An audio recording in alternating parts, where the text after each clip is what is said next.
Bienvenue dans cette nouvelle vidéo où on va parler d'un algorithme utilisé en machine learning pour prédire certains individus selon qu'elles doivent appartenir à une classe ou bien prédire très exactement une valeur.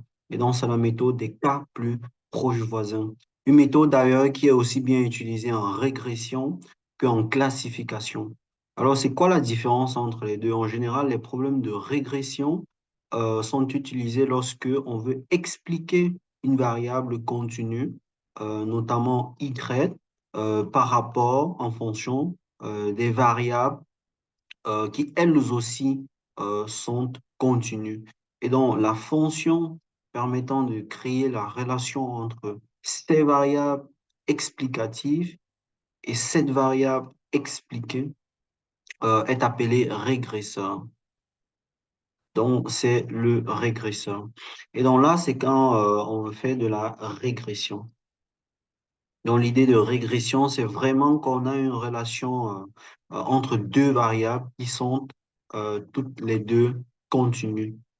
Et dans la classification, l'idée de classification,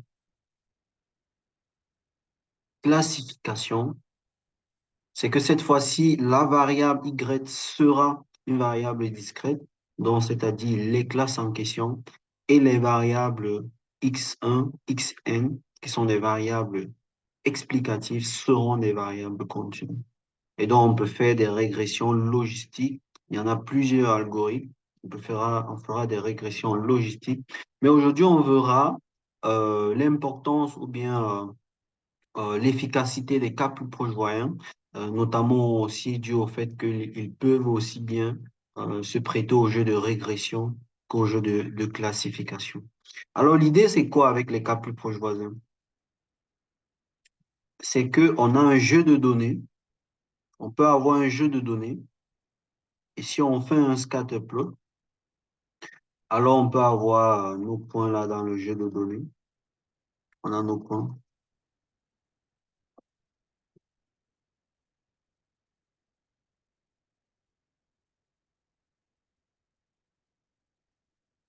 Et l'idée, c'est que si on se donne un nouveau point, un nouvel individu qui viendrait se hisser dans ce jeu de données, donc on suppose ici qu'on a juste deux classes.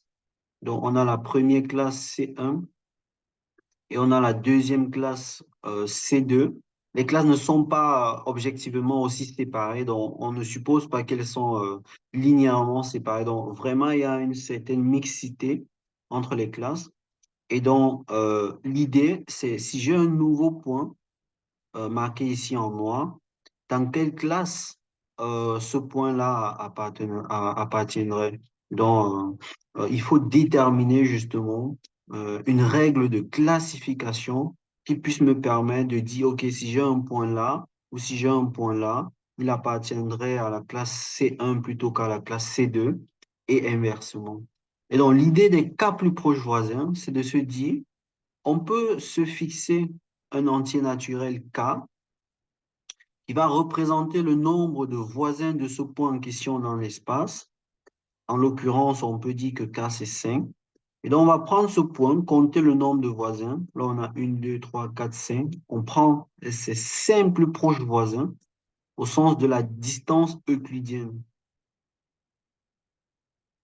Donc, au sens de la métrique euclidienne. Bon, ça veut aussi être un paramètre sur lequel on va parler plus tard. Mais on prend vraiment les 5 points les plus proches de ce point noir. Donc là, on peut délimiter notre cercle. Et dans ce voisinage, on va regarder la population la plus nombreuse qui s'y trouve. En l'occurrence, ici, ce sont les individus de la classe C2. Donc, ils sont en nombre de 3. Et là, on va affecter cet individu à la classe C2. Donc, voilà très exactement le principe des cas plus proches voisins. C'est essentiellement ça. C'est un, c'est de se fixer un entier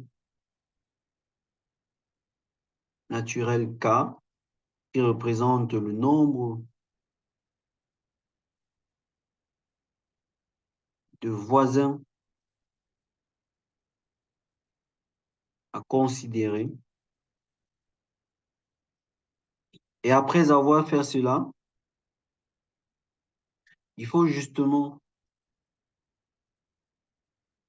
classifier un individu, un nouvel individu, si vous voulez, un individu X dans la population I si celle-ci est majoritairement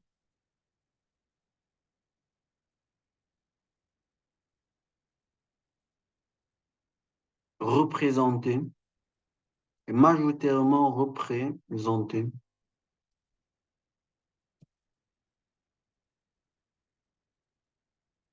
parmi les cas plus proches voisins de X. Donc voilà vraiment les deux étapes intéressantes de l'algorithme des cas plus proches voisins.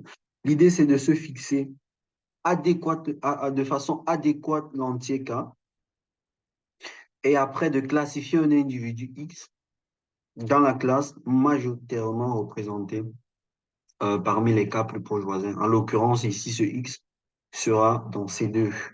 Tandis que si je prenais, on va dire, un X là, et que je considérais ces cas plus proches voisins ou ces simples plus proches voisins, 1, 2, 3, 4, 5.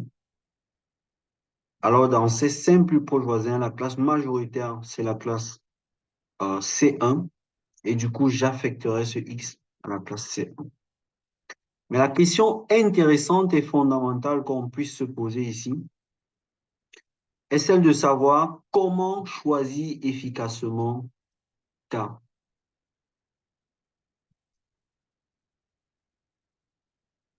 Comment choisir efficacement l'entier K.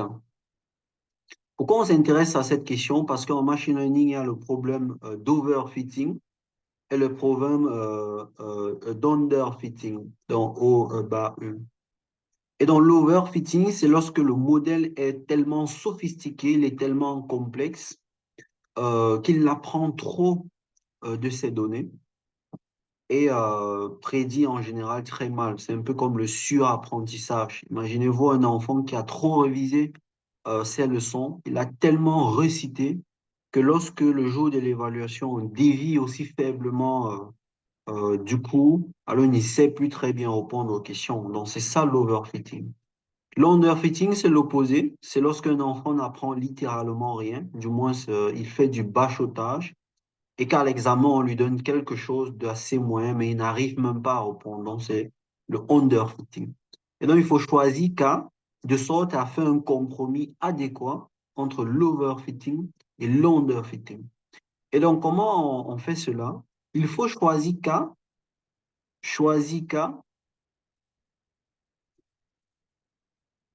de façon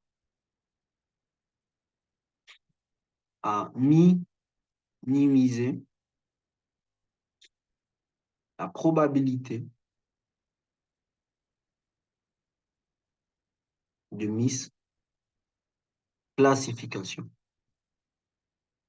Classification.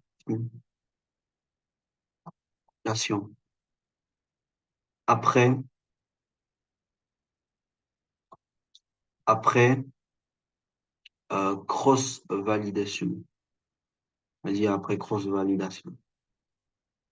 Alors, la cross-validation, ce sont des techniques de modèle sélection dont on ne verra pas essentiellement ça, mais dans les techniques de modèle sélection, il y a la simple validation, il y a la cross, justement, validation, et il y a la méthode des k-fold.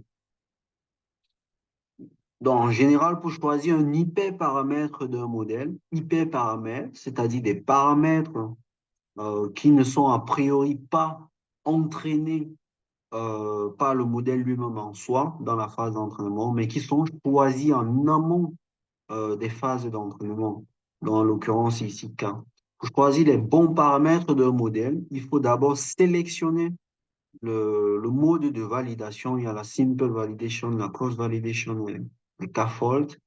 Et après ça, avoir une règle justement de prise de décision pour de façon objectivement choisir le cas. Et ici, c'est de minimiser la probabilité de misclassification. C'est quoi la probabilité de misclassification? C'est le fait, par exemple, d'appliquer ce principe précédent qu'on a vu, c'est-à-dire choisir, du moins au départ, on se prend un cas aléatoire, on pourrait dire 10 ou 20. En général, on peut prendre un cas relativement faible, on va dire 5, et d'entraîner ou bien de tester notre algorithme sur le jeu de données labellisé. Donc, on a un jeu de données noté par D, représenté par des individus XI ayant des labels ou bien leur classe TI, dont on a un N individus. Et donc, pour chacun de ces individus, on connaîtra la classe exacte. Et donc, ce qu'on va faire, c'est qu'on va prendre un individu XI, appliquer la règle précédemment vue, c'est-à-dire celle-ci. Pour cet individu, choisir ses cas plus proches voisins et euh, lui affecter la classe euh, dont les éléments dans son voisinage, dans ses cas plus proches voisins, seront majoritairement représentés. Et lorsqu'on fait ça, on va évaluer la probabilité de misclassification, c'est-à-dire quelle est l'erreur commise lorsqu'on applique ces règles pour k choisi, par exemple, est égal à 5. Alors, l'erreur commise, c'est quoi? C'est juste, on va voir, on va compter le nombre de fois qu'on s'est trompé. C'est-à-dire, on va prendre l'indicatrice euh, de TI différent de TI chapeau. TI chapeau ici, c'est la classe associée à XI après avoir implémenté l'algorithme, divisé par N. Donc, on veut regarder à quel point on se trompe lorsqu'on prend K égale à 5 pour faire notre classification. Et ça, c'est la probabilité de misclassification. Si on se trompe, si on se trompe jamais, alors tous les TI chapeaux seront égales à TI et du coup, chaque fois ici, cette indicatrice sera nulle et donc du coup, P sera nul. Ça, c'est le cas idéal. Et si on se trompe toujours, alors chaque fois, les TI chapeaux seront différents des TI et cette sommation donnera très exactement M et on se trouve dans le cas extrême où P vaut 1. Donc, une probabilité de misclassification qui vaut 1, c'est la plus grande erreur qu'on peut faire en appliquant cet algorithme. Une probabilité de misclassification qui vaut 0, c'est le cas idéal. En général, on n'est pas dans ces extrêmes. Donc, idéalement, on aimerait avoir une probabilité de misclassification entre les deux, mais davantage plus proche de 0. Et donc, c'est comme ça qu'on va choisir K après cross-validation. Donc, n'oubliez pas, la cross-validation, c'est une technique de validation qui consiste justement à répéter, hein, si vous voulez, la simple validation plusieurs fois de façon aléatoire et de considérer la moyenne de cet élément et de minimiser. Alors, de façon graphique, à quoi est-ce qu'on pourrait s'attendre? L'idée, c'est que on se trace euh, plus ou moins un repère ici où là, on choisit nos valeurs de K. On peut se dire que, bon, au départ, K peut être vos valeurs 1, 2, 3, ainsi de suite. Ça, c'est la valeur de K. Et ici, c'est P, la probabilité de misclassification en fonction de K. Donc, si K, c'est 1, intuitivement, on a tendance lorsque K, c'est 1, on n'est pas très objectif. Donc, la probabilité serait sans doute, on va dire, élevée. Et plus K est grand, plus justement cette probabilité peut décroître et ainsi de suite. Et le choix de cas en général, se sert de cette technique de courbe, c'est vraiment de choisir cas au moment où on a de façon drastique un changement de direction. Mais en général, c'est très difficile parce que le changement de direction ne se fait pas toujours de façon drastique. On va dire de cette façon-ci, comme ceci. Donc là, parfois c'est de façon assez lisse, donc on a quelque chose là. Mais la technique de choix de cas est plus ou moins compliquée. Mais sinon, le plus important, c'est de choisir K. Et on choisit K comment en minimisant la probabilité de misclassification, comme on nous a montré précédemment. Et la particularité aussi, une petite remarque sur les algorithmes de cas plus proches voisins, c'est qu'il n'y a pas fondamentalement une période d'apprentissage. C'est-à-dire, comme par exemple on le verra avec la régression linéaire, en général, il y a une phase d'apprentissage où on essaye de fitter, de trouver les meilleurs paramètres du modèle qui est différent de l'hyperparamètre. Donc ici, on a affaire à un cas qui est un hyperparamètre. Et dans les problèmes de régression en général, où on a Y qui est égal à alpha x1 plus bêta x2, donc ça, ce sont les paramètres du modèle. Et en général, on a deux phases, la phase d'entraînement et la phase de test. La phase d'entraînement permet justement de trouver ces paramètres et la phase de test permet de prédire une valeur Y selon un nouveau individu ayant les caractéristiques X1, X2.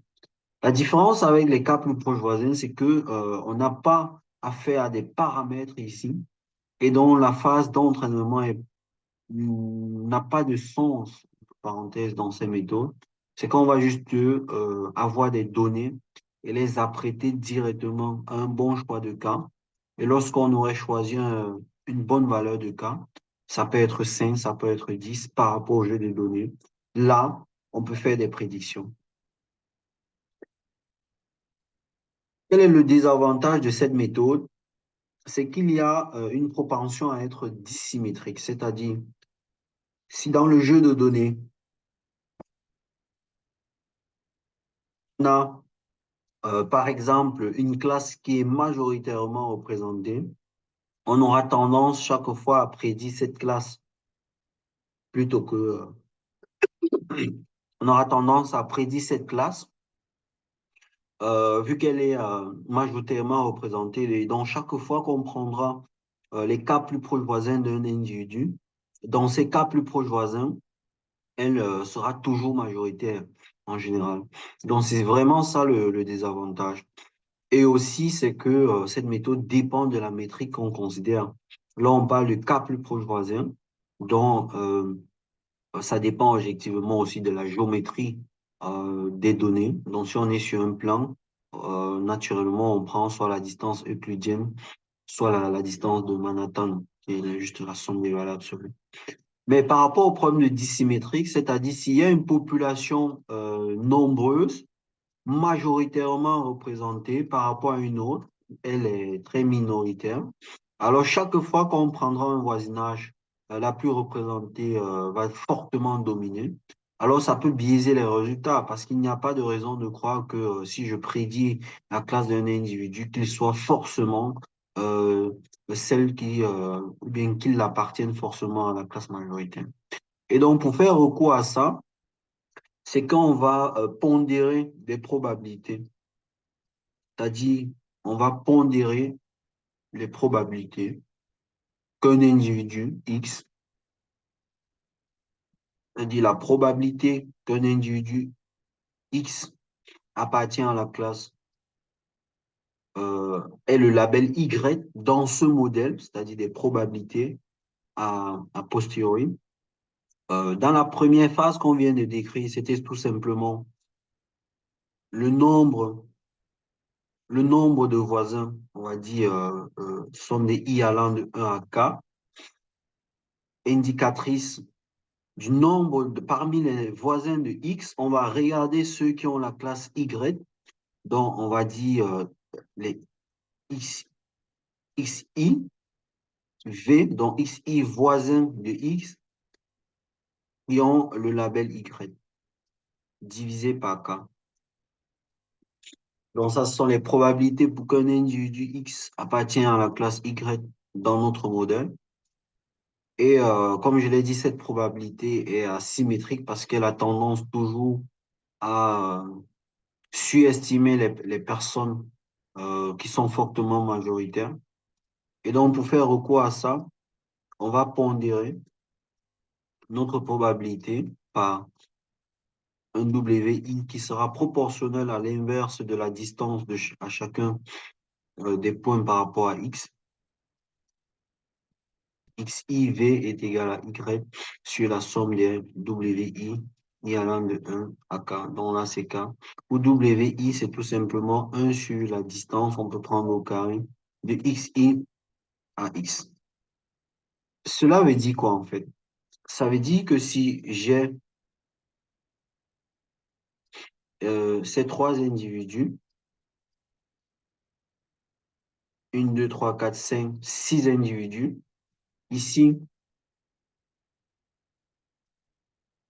et que là, j'en ai plus ou moins 4, alors avec la première méthode qu'on a décrite, si je prends un individu X, disons là, et que je regarde 1, 2, 3, 4, 5, 6, 7, 8, 9, 10, c'est 10 plus proches voisins et que je suppose que c'est ceci,